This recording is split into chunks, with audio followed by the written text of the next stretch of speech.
ఎడారీకరణ చాలా దేశాలను వేధిస్తోంది. ఎల్నినో ప్రభావం ఉష్ణోగ్రతలు క్రమంగా పెరుగుతుండటంతో ఎడారుల విస్తీర్ణం పెరుగుతోంది. ఈ సమస్యను చైనాను సైతం వేధిస్తోంది. అయితే ఈ దేశం దీనికి రివర్స్లో పనిచేస్తోంది. ఎడారులను సైతం పచ్చగా మారుస్తోంది. దీనికి great green wall of China అని పేరు పెట్టింది చైనా.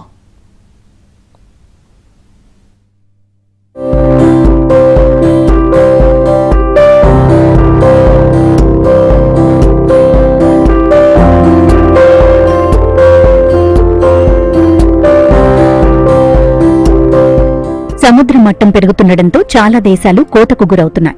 కొద్ది కొద్దిగా తన తీర ప్రాంతాలను ముంచేసినట్లే ఎడారి కూడా తన సమీప ప్రాంతాలను తినేస్తోంది. ఏటా వచ్చే ఇసుక తుఫానులు వందల ఎకరాల భూములను ఇసుక దిబ్బలుగా మార్చేశాయి. దీంతో ఈ ప్రకృతి విలయాన్ని అడ్డుకునేందుకు దాదాపు 5 దశాబ్దాల కిందట చైనా మహా అద్భుతాన్ని మొదలుపెట్టింది. ఎడారికి అడ్డుగా హరిత గోడను నిర్మిస్తోంది. అవును, మీరు విన్నది నిజమే. ఇందులో భాగంగా ఇప్పటికే 6,600 కోట్ల మొక్కలను నాటి కృత్రిమ అరణ్యాన్ని సృష్టించింది.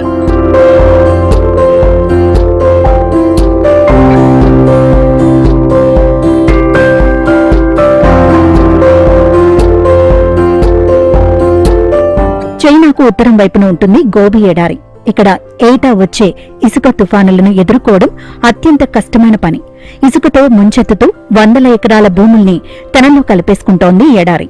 అంటే కొత్త ప్రాంతాలకు సైతం ఎడారి విస్తరిస్తోంది. దీనికి భయపడి ఈ ఎడారికి సమీపంలో ఉండే లక్షల కుటుంబాలు వలస వెళ్లటంతో కొన్ని ప్రాంతాల్లో జనసాంద్రత భారీగా తగ్గింది.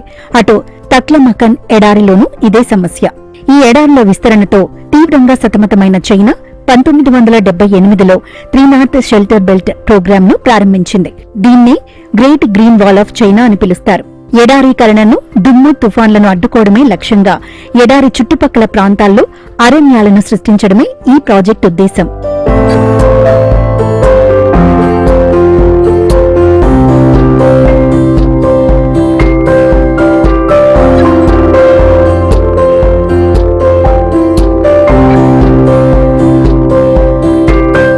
పట్టువీడని విక్రమార్కునిలా పదే పదే ప్రయత్నించి సాధించింది చైనా. అనుకున్న పనిని నిష్ఠగా చేసింది. ఈ గ్రేట్ గ్రీన్ వాల్ ప్రోగ్రాం కింద 13 ప్రావిన్సుల్లో ఎడారి అంచుల చుట్టూ 4,500 కిలోమీటర్ల పొడవున చెట్లతో పచ్చల హారాన్ని నిర్మిస్తోంది. ఇందులో భాగంగా 1978 నుంచి ఇప్పటి వరకు 6,600 కోట్ల మొక్కలను నాటినట్లు సంబంధిత అధికారులు వెల్లడించారు. 2050 వరకు ఈ ప్రాజెక్టును కొనసాగించి 10,000 కోట్ల మొక్కలు నాటాలని చైనా లక్ష్యంగా పెట్టుకుంది. ఈ ప్రోగ్రాం కింద ఎడారి సమీప ప్రాంతాల్లో యూకలిప్టస్ వంటి వేగంగా పెరిగే, నీటి అవసరం తక్కువగా ఉండే మొక్కలు నాటారు. ఇందుకోసం ప్రభుత్వం ప్రోత్సాహకాలు ప్రకటించగా కొన్ని చోట్ల రైతులే స్వచ్ఛందంగా ఈ కార్యక్రమంలో భాగమయ్యారు. ఏళ్ల కింద నాటిన మొక్కలు ఇప్పుడు మహావృక్షాలుగా మారి మానవ నిర్మిత అరణ్యాలు ఏర్పడ్డాయి. దీంతో ఉత్తర చైనాలో అటవీ విస్తీర్ణం 5% నుంచి 13.5% పెరిగింది.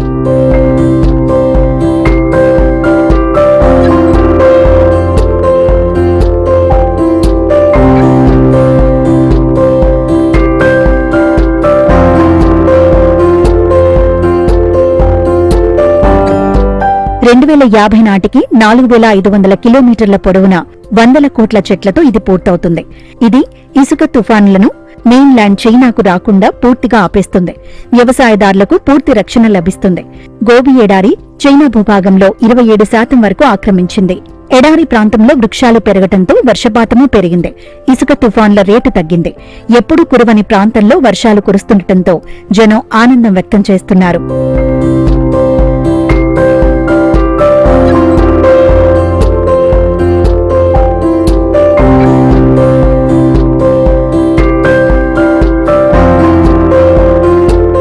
సహజ సిద్ధ అడవులతో పోలిస్తే ఈ కృత్రిమ అడవులు 66% వేగంగా పెరుగుతున్నట్లు అధ్యయనకారులు వెల్లడించారు.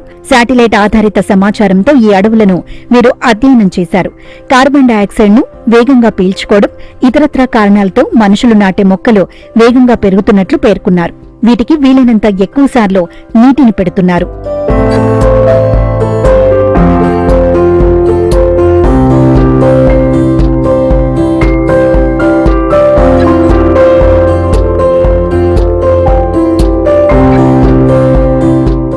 కృత్రిమ అడవుల వల్ల కొన్ని సవాళ్లున్నాయంటున్నారు పర్యావరణ ఉద్యమకారులు. మానవ నిర్మిత అరణ్యాల వల్ల తక్షణ పర్యావరణ ప్రయోజనాలు లభించినప్పటికీ దీర్ఘకాలిక పర్యావరణ స్థిరత్వం కోసం సహజ అడవులే ఉండాలంటున్నారు. అడవులు ఉన్న చోట్ల చెట్లు పెంచితే అది సహజ అరణ్యం కిందే లెక్క. సహజ సిద్ధ అడవులు నెమ్మదిగా పెరిగే సుదీర్ఘ కాలం పాటు జీవ పదార్థాన్ని పోగు చేసుకుంటాయి. దీనివల్ల పర్యావరణ సమతుల్యత స్థిరంగా ఉంటుందని వారు పేర్కొన్నారు.